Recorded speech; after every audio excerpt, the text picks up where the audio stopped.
Good afternoon, I'm Denise Tan, and this is One News Now.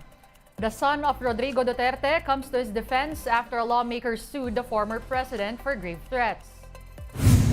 In a statement, Davao City 1st District Representative Paolo Duterte said public servants should not be, quote, onion-skinned. He believes people should not use their right to file a complaint to, quote, silence critics. The younger Duterte noted that his father faced harsher criticism but did not seek legal options. Congressman Duterte ended his statement with a call to stop the drama for media mileage. On Tuesday, ACT Teachers Party List Representative Castro filed a complaint against the older Duterte. In an interview, the former president said the confidential funds of his daughter, Vice President Sara, will go to the campaign against alleged communists. Somewhere in that conversation, Duterte mentioned Castro's name. Moving on, the Department of Information and Communications Technology admitted that its sandbox website was infiltrated. But DICT spokesperson Aboy Paraiso said there's no cause for concern since the affected page is only being used to test potential vulnerabilities. The site is also used to study or gather data about other methods of hacking. A sandbox refers to an environment where developers test suspicious programs or malware without harming the host network. Naka-po ang website ng DICT. Although, and I think this is where the bulk of your questions will go, we would confirm that one particular site in our website was infiltrated. This is where we test our VAPTs, yung vulnerability assessment and penetration testing natin. This is where we test our scanners. Ito talaga ang hirap i-lamanize, pero those of you who understand, this is our sandbox. Sensitive information, wala ho talaga. Okay. Information na nilagay namin doon. Again, kasi when you test something, you really have to simulate yung realities eh. So there would be mga information there na sinadya namin ilagay doon. Okay. So again, it's also a way to study the methodology of yung not only methods of hacking but yung mga yung mga mannerism ng mga nagtatry mag-infiltrate.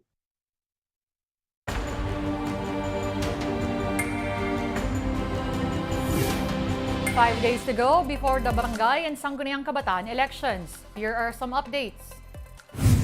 The Commission on Election is reporting more cases of election-related violence. In Cotabato City, 2 barangay candidates and their supporter were shot dead by still unidentified assailants. The 3 were posting campaign materials when they were killed. In Davao de Oro, a candidate for barangay chairman was also gunned down. Both incidents are now under investigation.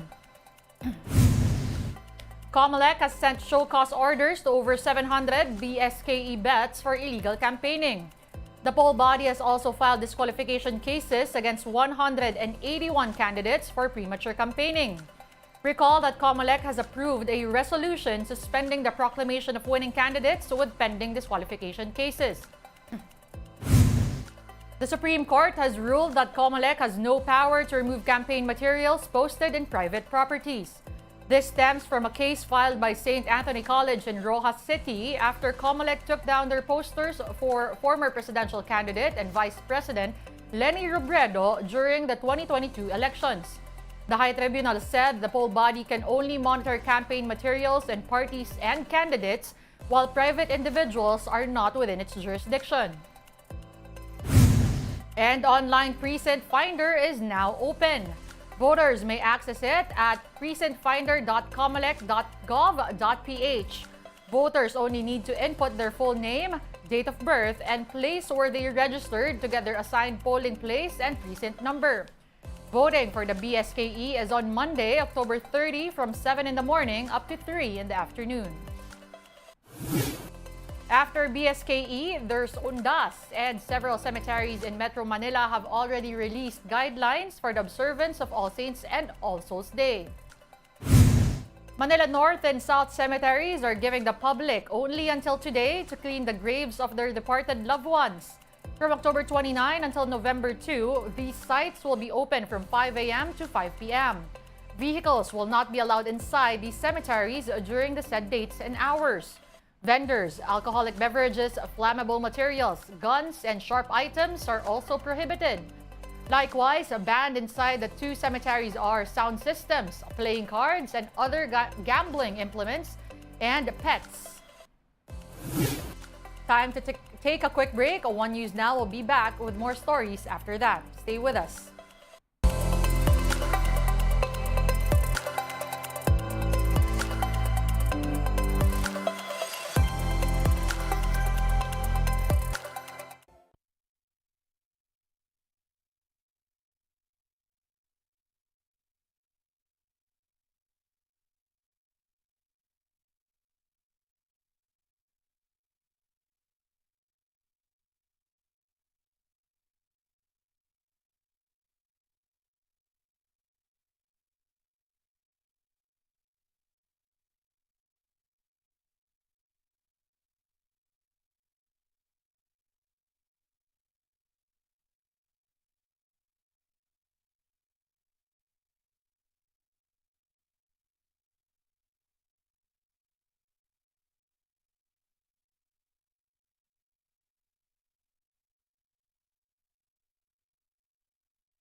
You're still watching One News Now. I'm Denise Tan.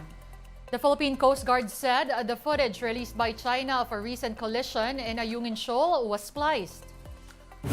According to PCG spokesperson for the West Philippine Sea, J. Tariela, a Filipino resupply boat that hit a Chinese Coast Guard vessel was forced to cut in front by a Chinese militia vessel.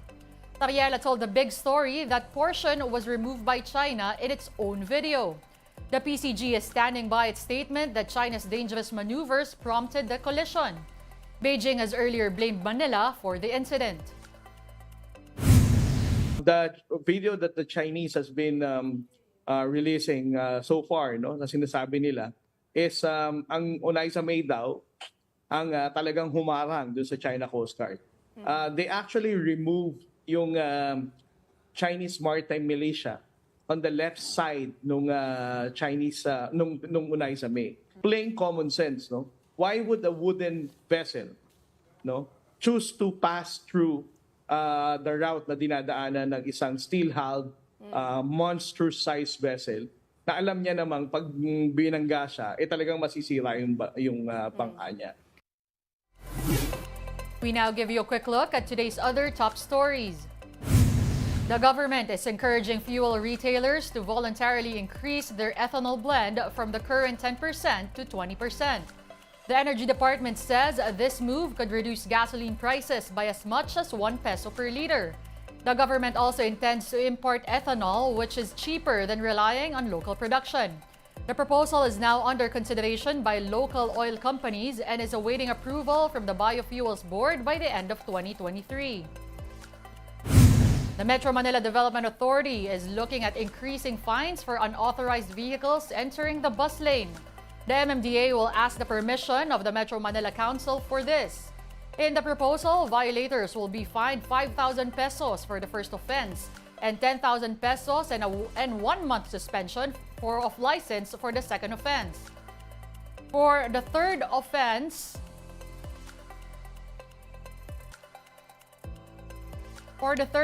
we will have 20,000 plus 1 year license suspension, and in the fourth offense, violators will be slapped with a 30,000 fine and a revocation in their license. And Asian Games medalists will receive cash incentives and a presidential citation from Malacanang.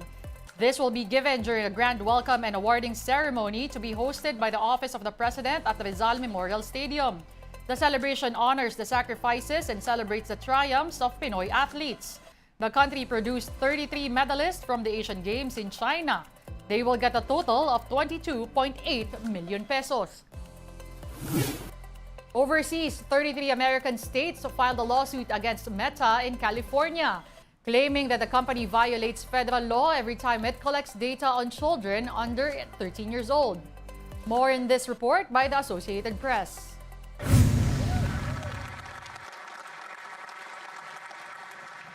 Mr. Speaker, the question was for the Prime Minister, because indeed it is the Prime Minister's sole responsibility to guarantee the diplomatic success of major world leaders who come to this country. It is the Prime Minister whose government is responsible for both security and diplomatic vetting of everyone that comes in close proximity of a foreign leader on Canadian soil, particularly a foreign leader who is at war. The government has now admitted that they vetted everyone who was in attendance. One News Now will be back at 3:15 p.m. Join us again later. I'm Denise Tan. We are One News.